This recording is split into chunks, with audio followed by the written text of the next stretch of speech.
All right. Well, welcome back to Module 3 of this online workshop series that we have put together for you all um, for using podcasting for climate change education. And this is a workshop series that we've put together that's been funded by Accelerate, that's providing support to projects that are integrating climate change education into teacher education. And so this series has been particularly specifically for the Faculty of Education at St. FX University, but it's definitely applicable to so many other elements of the work that instructors and students are doing to create podcasts as a form of climate change education. So we've looked at in the last two modules. The first module was about why we use podcasts for social change, how we use them in terms of creating story and using them from a community-based perspective and approach.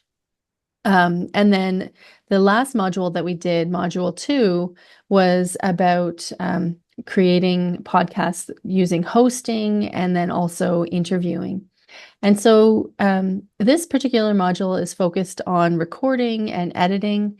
And so we are really excited to kind of jump back in and continue to do this work that myself, Sheena Cameron, and Nat Krieger have put together for you all. But I also, again, first wanted to start by acknowledging the ancestral, unceded, and unsurrendered territory of the First Nations that we are residing on, and many people are coming from different places. So I'm on the territory of the Mi'kmaq, and just to recognize that as guests on stolen land and as treaty people, we commit to our responsibilities and actions and building relations that honor these treaties with our Indigenous neighbors and all relations of this territory, including more than human relations. And this commitment extends to supporting Indigenous-led efforts for Indigenous sovereignty, resurgence, and land back. And so I hope that as you're all joining this work, you're kind of thinking about that and really centering yourself based on the place where you're coming from.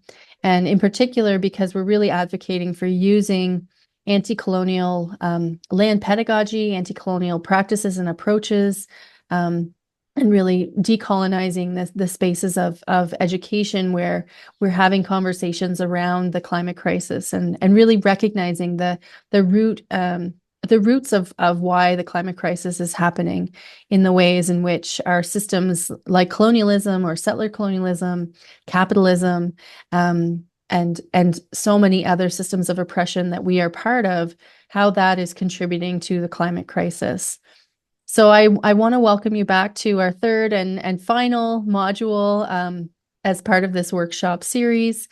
And if you haven't had a chance to go back and watch the other two, please do so. There's a wealth of information in there that will also help to kind of build on your knowledge as you start this particular module.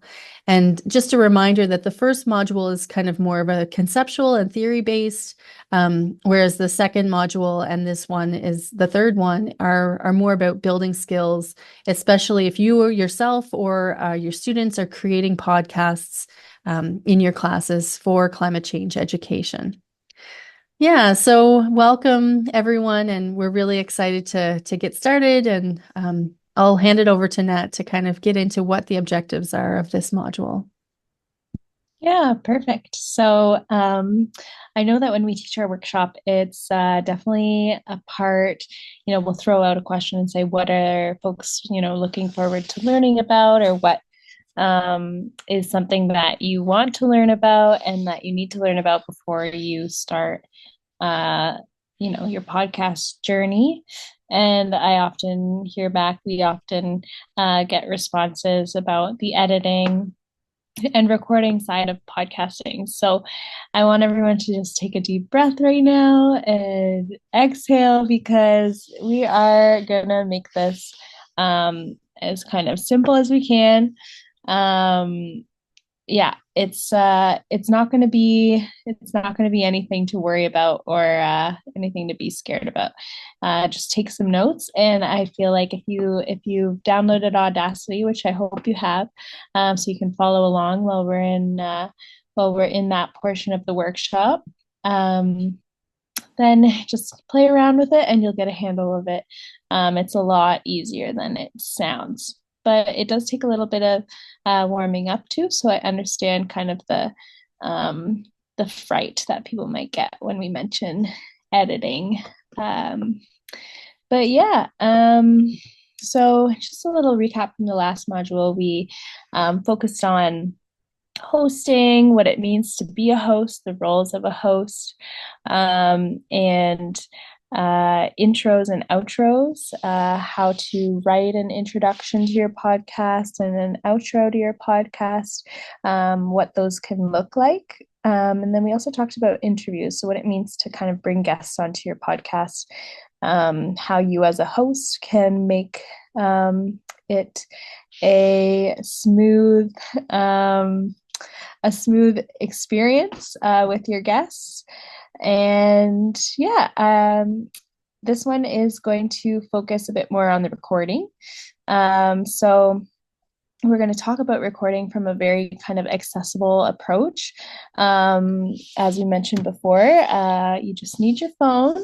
So, I mean, if you have a microphone um, in your space or you have access to a microphone, you can feel free to play around with that. It can definitely be fun to, record using different types of equipment, but most of our radio show and podcasts in the past have all been recorded on the phone, and this is what we use in our workshops. So now we're going to talk a little bit about that. We're also going to gather sounds, talk about soundscapes and how to create, and transport your listener to a place just by listening. And we're going to talk about good sound quality. We'll do a quick tutorial on Audacity and leave you with some resources to follow up and supply some more knowledge on Audacity if you feel like you want to explore a bit more than we're offering. And then before we wrap up the series, we'll talk a little bit about deep listening and what it means to be a listener, as well as what it means to give feedback on podcast production projects in the classroom. Awesome. Thanks, Nat.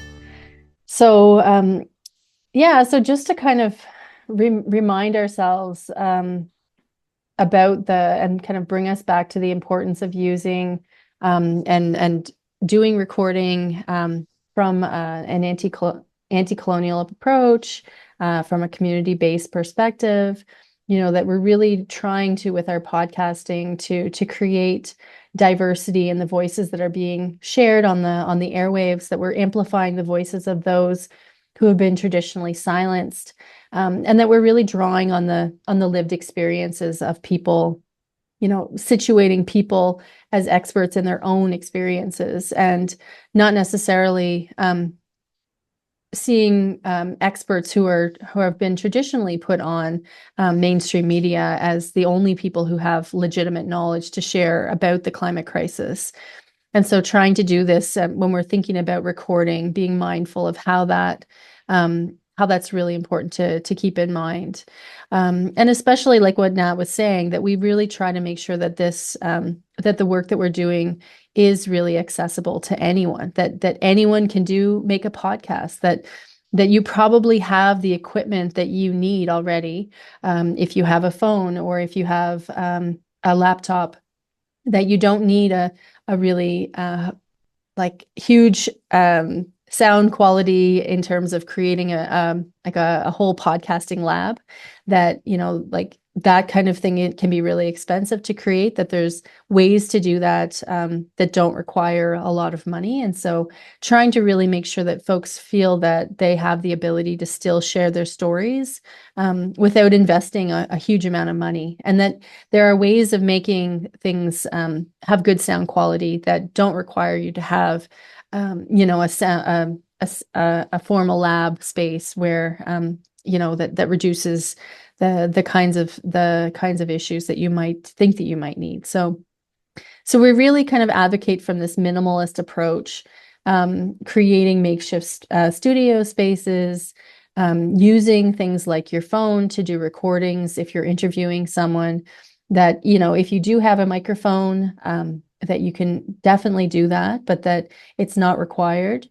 That you could have maybe a digital recorder that's also a great way of recording if you have access to that.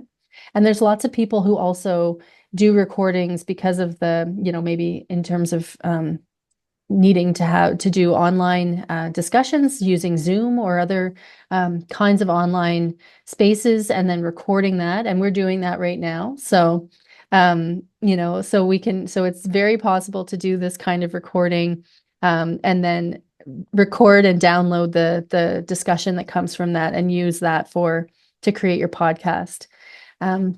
Yeah, and we definitely, even one of the other things that you can do, and like Nat was saying, Audacity is the free software that we use to do the audio editing. But you can actually record directly into Audacity as well. And so you could have a conversation with someone and have Audacity open and record that conversation directly into that. Or if you're doing your introduction or your outro, then you could also do it in that way. So there's so many different ways to do that, to do this and get access to equipment that you may not realize is possible. And even here on campus, there is a podcasting studio at the radio station. There's a podcasting studio in the development studies program on the third floor of Mulrooney that folks are able to have access to. I even know the Sisters of St. Martha's, they have a podcasting studio. So there's lots of places around that probably would be great places for you to also use if you wanted to have that.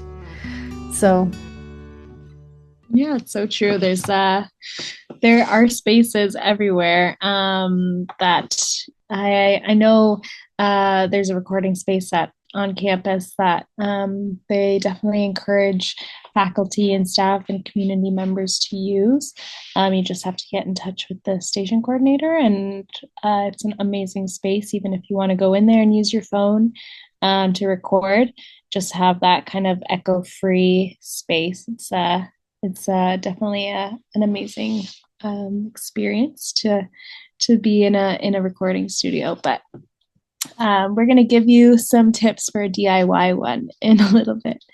So I want to talk a little bit about soundscaping and gathering sounds to transport your listener.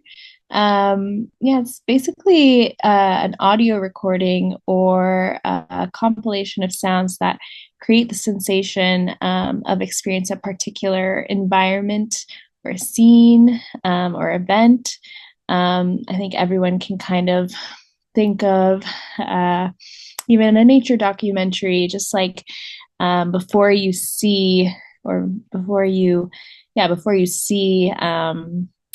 the image, just the sounds of particular animals or particular bugs or an environment can transport you there without even an image. You're able to craft an image in your head. And I think that's a really beautiful thing that podcasting offers, is kind of the opportunity to expand your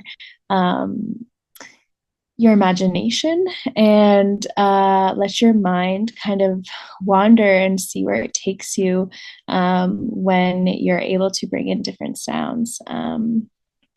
So yeah, I think something to think about too is like what is a sound that speaks to you. And if you're telling a story and there's a part of the story that you feel like um, you could elevate, that you could highlight with sounds, it's an amazing opportunity to be able to play around with soundscaping. And all you really have to do is, if you're able to go record sounds, then you can do so and go record them yourself. So let's say part of the story is about walking outside or walking in the snow or walking in leaves, and so you can go outside and actually do that yourself and record yourself walking through snow. And I think that can be a really beautiful practice too, to connect to the land and the place that you are in. Or if it's sounds of people going to a place that you know there's people are going to be there, or even outside and hearing cars go by. If your story takes place in a city, I think having like a library of sounds, even if you want to start practicing recording, you can, have a USB or a file on hand that holds your collection of sounds that you yourself have recorded. So yeah. Another thing to think about too is every room that you're in has its own sound. So even if you think that it is quiet, that there's no one there, you're the only one in the room, it has its own sound. You can hear, the wind outside, or there's maybe a tree that's close to a window and you can hear the branches hitting the window. So, or the whirring of different um, machines or fans and things like this. So just interacting with the rooms that you're in, the spaces that you are, I think can kind of set and create emotion and a very intentional practice of interacting with where you are. Um, yeah, I think for social justice radio, something we've done in the past is gathered sounds from protests or rallies. Also, typing on your laptop if it's about, if the story somehow connects to social media, hearing like the notifications or the pings of a phone. These are things you can download online too if you're not able to record them, or yeah, there's definitely some websites out there that you're able to grab and upload sounds from, which we can put a link below for. Yeah, and then the other idea of gathering sounds is stand up. So stand up is also called, or I guess Vox Pop kind of fits under this umbrella of stand up, is like voice of the people. So going out and giving a description of where you are, why you're there, and handing the microphone over to the people that are there as well, and getting the perspectives or the voices, the emotions from the folks that are with you, you're surrounded by. When you're describing where you are, I think you can, think of the 5 Ws, and then you're kind of set off on your way, and you've got yourself a great detailed description of where you are. You have the sound in the background that is transporting your listeners to where you are while you're there, kind of in real time, so they feel like they're there with you. So those 5 Ws being like, who's there, what's going on there, where are you, and when are you there, in the evening and during the day, and why are you there. So I think if you're able to kind of just focus in while you're recording yourself out in the wild, and answer those questions, it can be a great practice to, yeah, start your way on soundscaping. And just including your own opinion too, and speaking to how you're feeling or how you're thinking. It's an amazing practice, and I think not only does it transport listeners, but I think it transports the host as well, and kind of creates a genuine, authentic experience. And you're not closed off to what's happening outside. You're actually out there, and it just creates a different, uh, yeah, just a different experience. Um, yeah, Sheena, do you have anything to add to gathering sounds? Yeah, I was just thinking as you were talking about stand up, I was thinking about how it's kind of like participant observation, but it's doing it in an audio form, and so like Yeah. really being just detailed sometimes in the description of setting the scene. I think it's like a Mm-hmm. great. And then the other thing I was thinking about, a couple years ago, I created, it was actually for a PhD course I was taking, and doing a podcast was an option. And it was for a course that was about doing like climate change education and children. And so I actually did kind of like a walking pedagogy practice, and created a podcast that was talking about how walking out in nature with my children, how it was like such an important piece of reconnecting with the land, but also in terms of like education for my kids, and really centering their relationship with the land. And so that was, I did record myself like walking in the snow, and like them like calling to birds and hearing the bird sounds and things like that. So I was like, you just like describing that transported me back to that. So we can even see how that connects people when you hear those things. Yeah. Yeah, and then the other thing that I just wanted to mention was when you were talking about how every room has its own sound, and we're going to probably talk more about this when we get to the editing piece, but how important it is to kind of recognize that those sounds that we might take for granted, we don't even realize are there. And how even just when you're starting to record, even doing it like kind of 30 seconds without any talking so that it records the sound in the room. And that helps for later if you're doing some editing in terms of reduction of noise that might be there, that you don't even kind of like realize is there. So those are the only things that I just wanted to mention as well. Thank you. Yeah, and so the next part is also kind of like coming into what we were just what I was just mentioning in terms of tips for getting good sound quality, is really like thinking about the space that you're in, like what's the environment, is it a suitable space for recording? And there's a lot of places that we don't really realize are actually quite echoey. So places like a kitchen, or that a place that has like a lot of like sharp edges, or like the kind of material that's there that the sound can bounce off of. And so really trying to find a place that's quiet, that there's not no echoing. And we found like places like actually like having conversations in a car, or recording your intro and outro in a bedroom or in a closet. We when we did our workshop with Alice's Johnston students, for her education course, one of the students who's a musician actually talked about putting a blanket over their head when they were recording.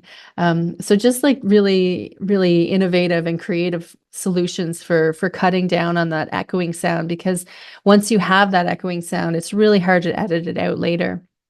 And places like even in like large, really high ceilings, like those are really hard to capture really great sound because of the fact that there's like these wide open spaces. Even thinking about if you're in public, maybe you want to have that background sound, but maybe you don't. Maybe you want to be in a place that it's quiet. And so trying to find a place that really suits the kind of tone that you're trying to set for the podcast that you're creating. And then even thinking about the placement of where you're holding your recording device. So holding the microphone not too far from where the person is speaking. And I know sometimes it's awkward holding it about a fist distance away from your mouth, but it is actually like probably the best, especially if you have someone that's speaking softly. But you could actually put it on a surface in the middle of the two of you where you're speaking, or in a group of where people are speaking, as long as it's a soft surface and not a hard table. Um, because sometimes people have a tendency to, even like if you're just setting a water bottle down on a table or even shuffling a book. One of the things that I've really realized over the course of the recording, sometimes I would set my recording device on a book and then kind of turn the recording device towards each person as they're speaking, so that the microphone, which is at the bottom of your phone, would be like directly facing the person that was speaking, but then realizing that in doing that, it was actually like creating a shuffling sound that had to be edited out later. So kind of thinking about how those sounds get picked up as you're doing the recording. And then even finding a place that, that's out of the wind. Like, for example, if you're outside, it's really easy to pick up those wind sounds. So taking that into consideration as well, if you're outside, and finding a place where there's no distractions, like Nat said, even that you're turning off notifications, even vibrations on your recording device, like your phone or your computer. And that, if you're not wanting to have background noise, then trying to find a place where it is a quieter location that you can be. And then Nat had mentioned earlier about creating soundscapes and the different sounds that you could use to transport. And so you can, by all means, go out and gather those sounds. And that in itself is a way of like reconnecting with the territory and the land that you're on, and the nature that surrounds you. But also there are free websites, like Pixabay is one of them, where you can download sounds. They actually have like sounds that you can insert in as background, or just to create soundscape as well. And those are free websites that that you can actually go on and access as well. Yeah, and then also there's, even thinking about our own the voices and the sounds like that on our own personal bodies. Like if I was wearing jewelry, or if I had a scarf and my microphone was like brushing up against that it would also impact the kind of sound that we were getting.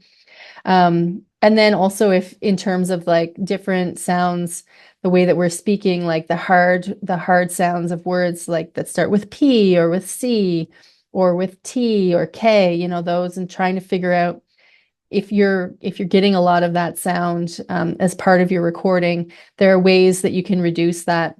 So, for example, putting your finger in front of your mouth when you say a P sound actually reduces that kind of sound that's coming from those words as well.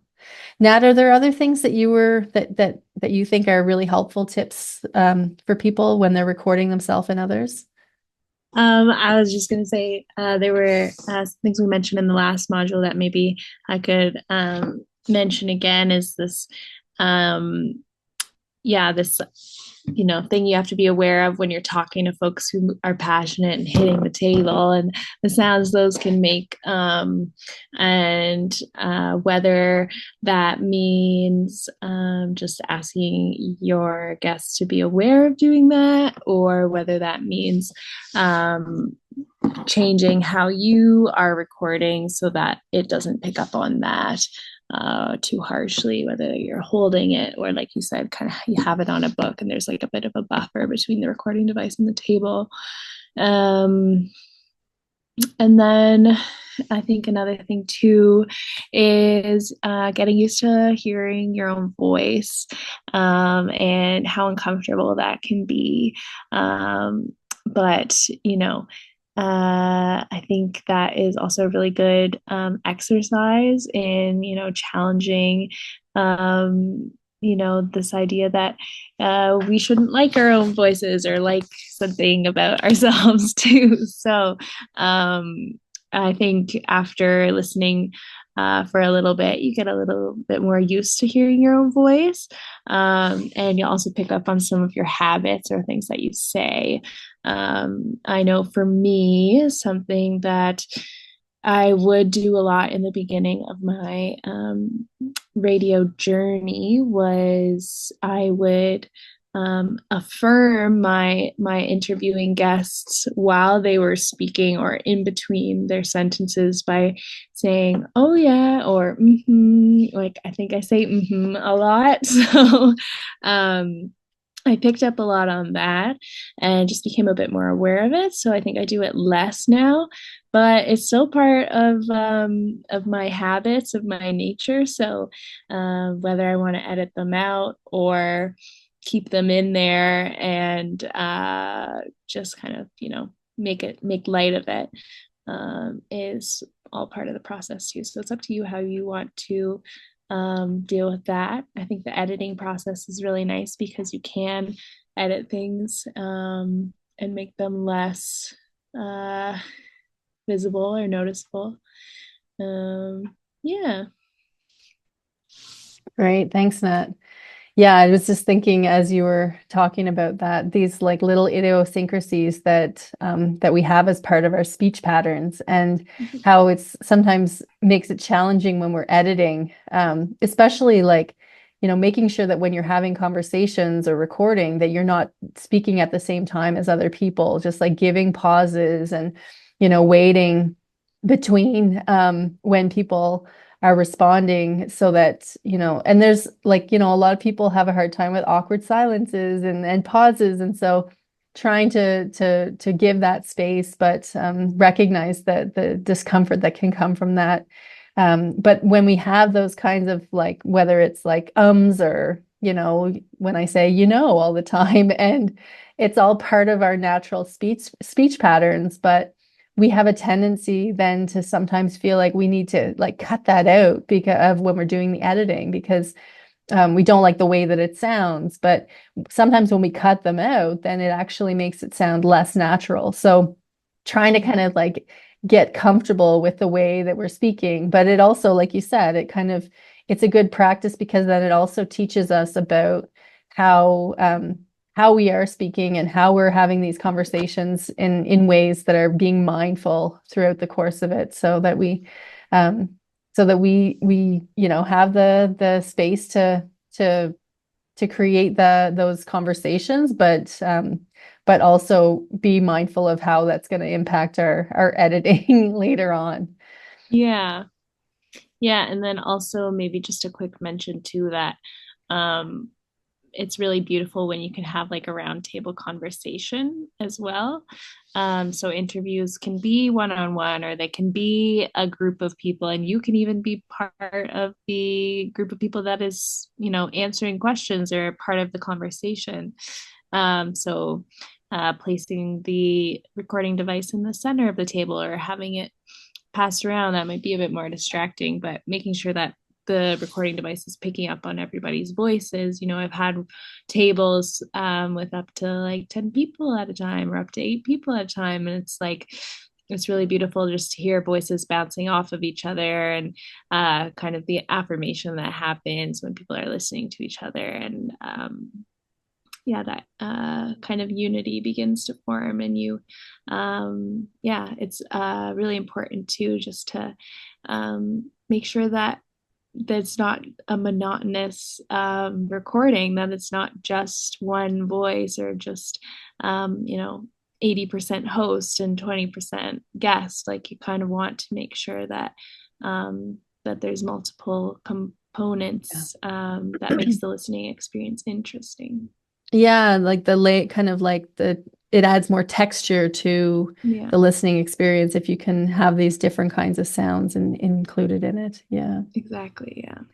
So at this point in the workshop, we usually kind of give people an opportunity to practice doing that interviewing, and kind of like thinking about questions that they might like to. And so I know that, each of you probably have done some interviewing or maybe not, but just kind of thinking about some of the things that we've already talked about in terms of how to set up interviews and how to conduct interviews and how to gather sounds and record in ways that you think would be, create a really engaging podcast. And so, just start to think about those things as well, as we're starting to move into the editing portion of the module. And, if you do have a recording that you've already done or a piece of music or some kind of audio file that you have on your computer, this is a great time to find that, and to have it ready to kind of pop into Audacity.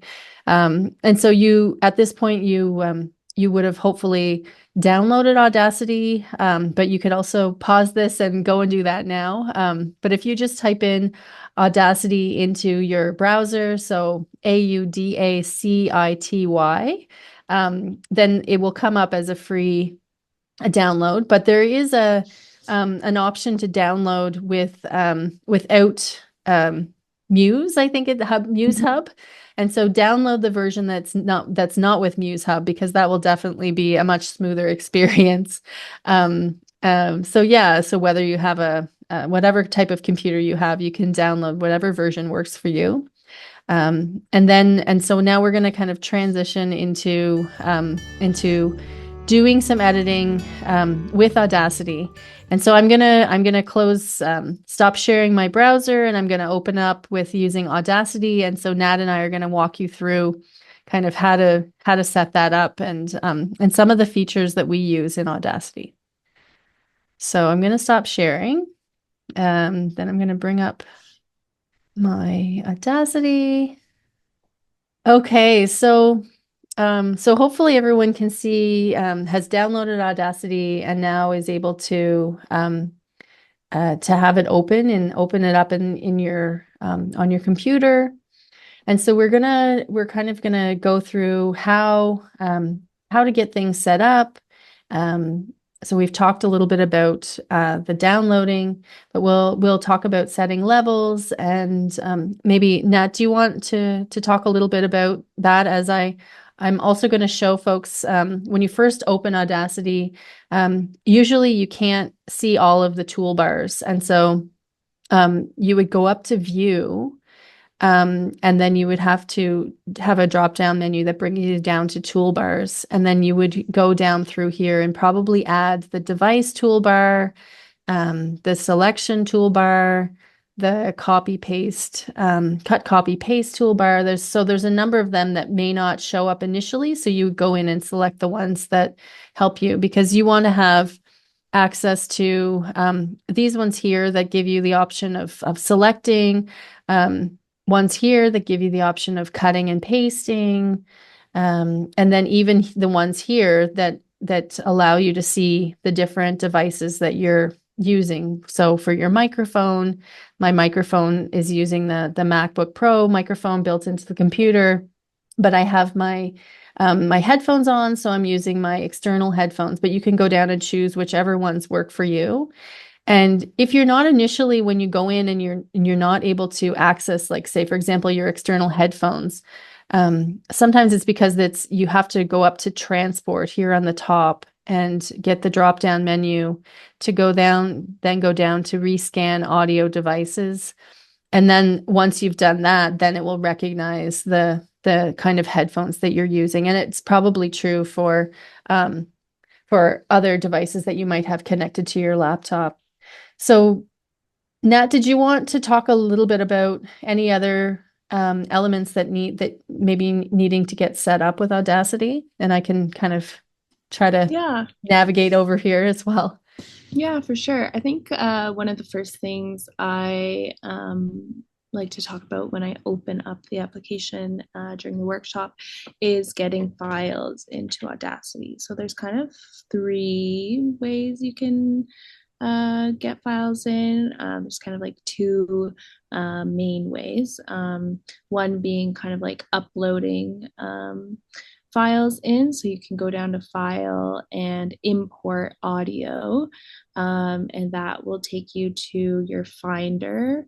And that's where you can go and explore your downloads, the any audio you might have recorded and put onto your desktop or into your download folder. So you can just click on that and add it, and that'll pop into Audacity for you.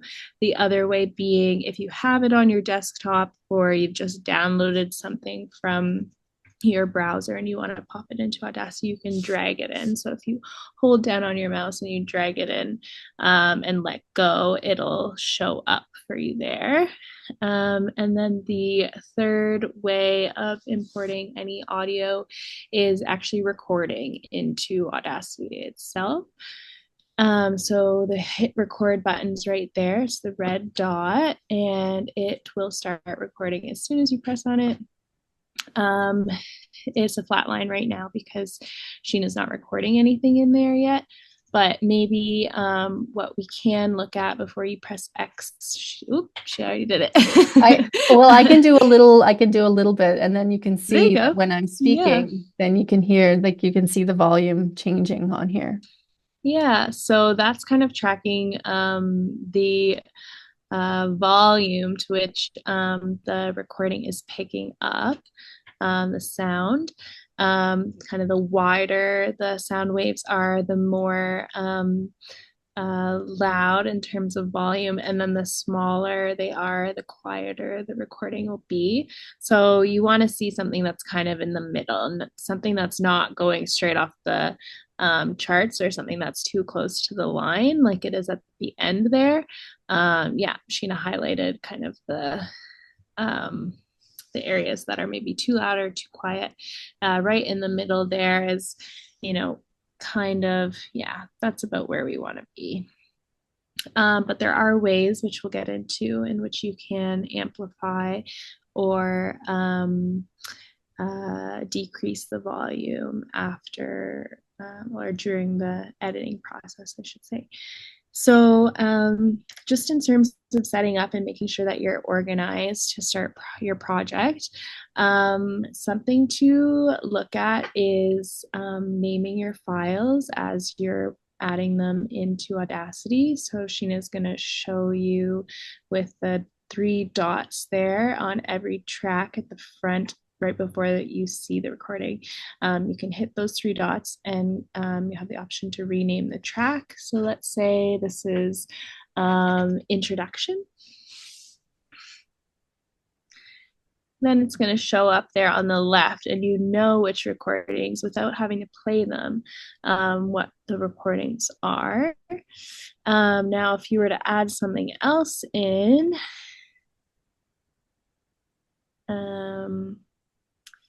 you can also record, or you can also rename the file there as well. And maybe Sheena can just explain too how to move tracks, how to zoom in and zoom out, or I can kind of explain as you do it as well. Yeah, and so you can actually, if you're you see here the first one that we did, that one is on the top, and because it's a shorter recording, then it when I put the next one in, then it decreased that recording so that it looks really small now. But actually, you can, if you want to go back to seeing that, you would go up to the at the top here, the one that says plus, and that would give you a way to zoom in. And then if you wanted to zoom out, then you would hit the one beside it, which has a magnifying glass that has a negative sign on it. And then the other thing that Nat was mentioning, that you may not want your files to be lined up one underneath the other. You might want them not to be playing at the same time. Maybe you do, because you want to have maybe some background sound at the same time as when you're speaking. But if you want to move them, there's also different ways to do that. And so, for example, maybe one of the things that you want to do is just to align your tracks one after the other. And you can actually do that by going up here to the top where it says tracks, and then you scroll down to align tracks, and then you can put them end to end. And when I do that, then it changes the tracks so that they're just aligned. Oh, it's not supposed to, it's supposed to do that. So that it should have been, because I didn't select both of them. I think if I had have selected all first, then it would have aligned them. If I go back to select all,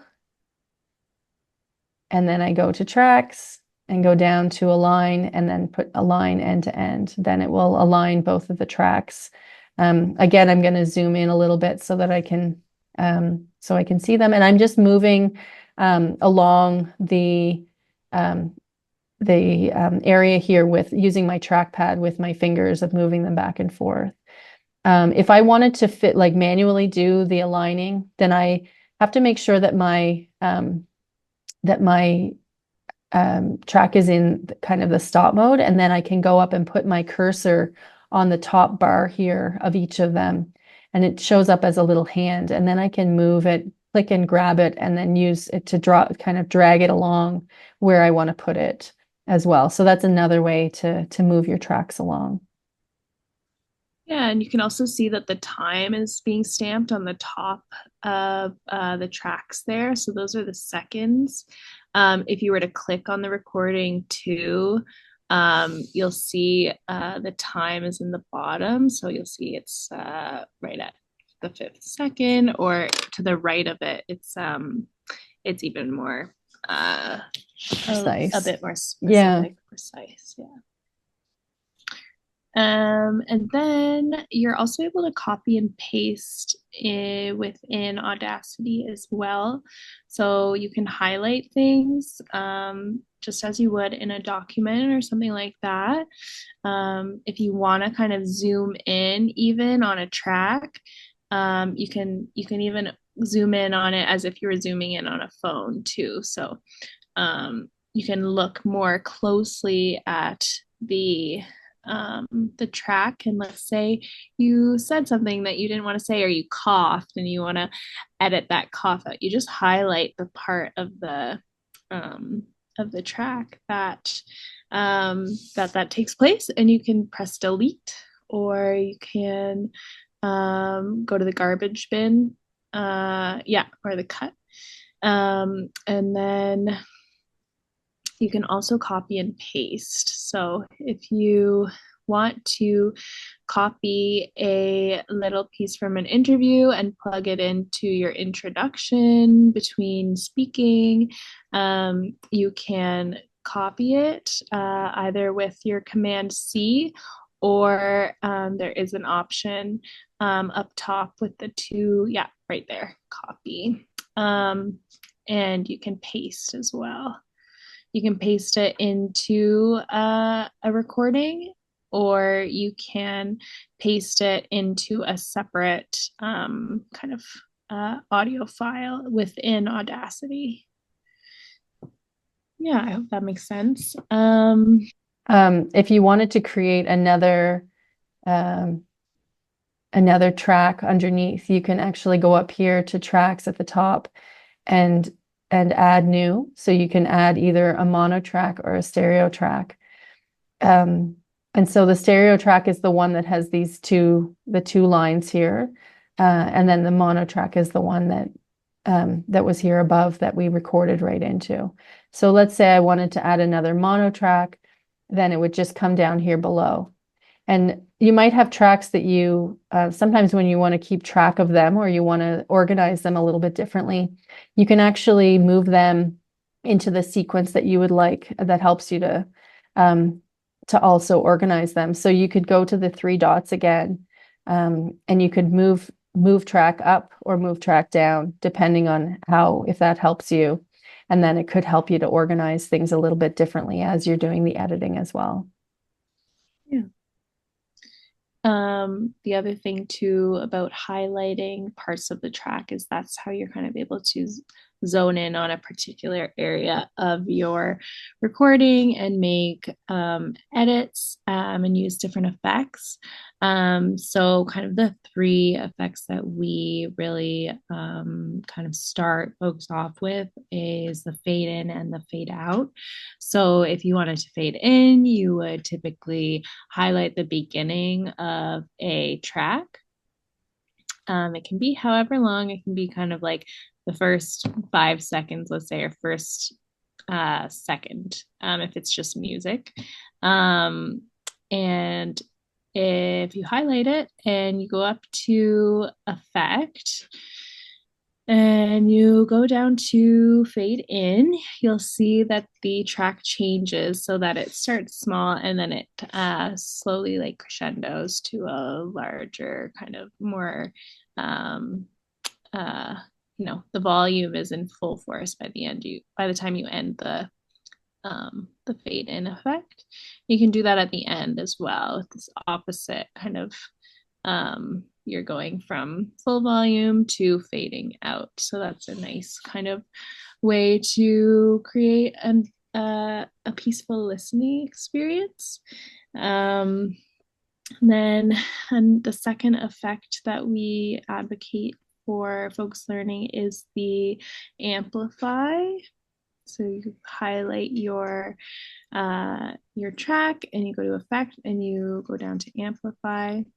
It's going to suggest an amount, and you hit apply and just kind of see. So it's obviously gotten a lot louder. You can also go to edit and go to undo if that's not what you wanted. You can do undo amplify at the top there. That's how you would kind of back out if you did something you didn't want to do. These are also the undo or redo buttons here at the top on the toolbar. Yeah. And then so you can make sound louder or you can make it quieter by highlighting the track and going back up to effect. And Sheena's just showing us how to use the redo effect. So you can highlight something, go to effect, let's say we want to make it quieter, and you go to compress. I think you can also do it that way too, Sheena. Yeah, you can do it a couple different ways, but let's do this one. And then you hit apply. Yeah. And then it will it's done it a little bit for you. Okay. So usually when it suggests the levels, I don't really mess around with it. I just kind of let it suggest and then I apply it as I need it. Do you want to show us the effect if you amplify and then change the levels to compressor to make the so if you were doing it through the amplify, then you would go into amplify through effect again, and then there's a dial here that you can kind of move it up and down. If you want to reduce the volume, then you would move it down into the negative section and then choose what you think would work best and then apply, and then it will also reduce it that way. Yeah, that looks good. So one of the last things we're going to go into before we show you how to save your file and talk a little bit about that is repairing damaged audio. So one of the effects that we've used when there's been kind of like a constant noise in the background, let's say there's like a really loud generator or something, the noise reduction is ideal for reducing that constant background noise. But it wouldn't be very productive in removing talking or music in the background. It's more for kind of a constant noise in the background. So you just do the same thing. You highlight the audio that you want to edit. You go up to effect and then you go to noise reduction. And as you can see, there's a lot of effects. Like we're just kind of giving you a couple to get started with. Yeah, and so then it asks you to get noise profile. So they will take a kind of a sample of that. So then you have to go back up to effect again, leave it highlight, or yeah, you have to highlight it, and then you go down to noise reduction again, and then press OK. And so then it would reduce it based on what you wanted, hopefully, to reduce from the background noise. Yeah, I think, is there anything we want to include before we talk a little bit about saving the file? No, I think that's probably, I mean, I think that's a good, those are some good ones to get started. And there's lots of other YouTube videos, or if you want support in doing something like more specific, then you can always reach out to us about some of those things as well. Yeah. Yeah, so when it comes to saving your file, you kind of have two options. You can go up to File and you can see the drop-down option to Save Project. You go to Save Project As, and you would label your project. So let's say Module 3 or Podcast project. You want to be specific so you know where to find your project, and you want to remember it too. So if you lose it, you can just type it in. And so if you save project, this is the first option, it's going to actually save it as a Audacity project. So it's AUP3, it's classified as. So if you were to save it, it would save the project as not like a final product, but as a file that you can actually go back into Audacity. If you were to click it, you go back into Audacity, and how you leave it is how you would come back to it. So you're still in the middle of the editing process. You want to go back and edit.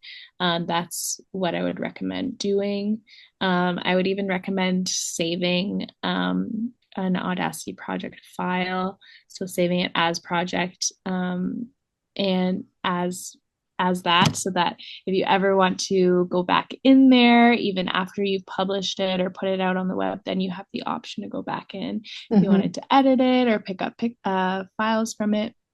And I think just saving everything as you go is also just a good thing to get into the habit of doing, having files for each project. So you have your raw files in there, you have your AUP3 files in there, so you can go back in. And then finally, you have your final product, which is export audio. You go into file, you drop down to export audio, and you'll get your final audio file from that. Yeah, so you're going to pick export to computer. And then you have the option to rename it. You have the option to put it in a specific folder. And then you have an option to pick a format. So MP3 is pretty typical. And then you're just going to hit export. Yeah, and then if you were to go and click on that MP3 file, it would show up as a MP3 file, and you would just be able to listen to your project from start to finish as a fully edited project. So yeah, that's a little bit about saving the file. Now, when it comes to uploading your files onto the internet, wherever you choose to do that, we really like SoundCloud and talk about SoundCloud because it is a free or low cost application that you can upload your files to. I'm pretty sure you can make them private too. So if you wanted to just share it with folks that had the link, you could do that. But you do have to make a SoundCloud profile and add it onto there. If you were to want to share that SoundCloud file with anybody, you would just need to share the link or have people following you on your SoundCloud. YouTube is also a great resource.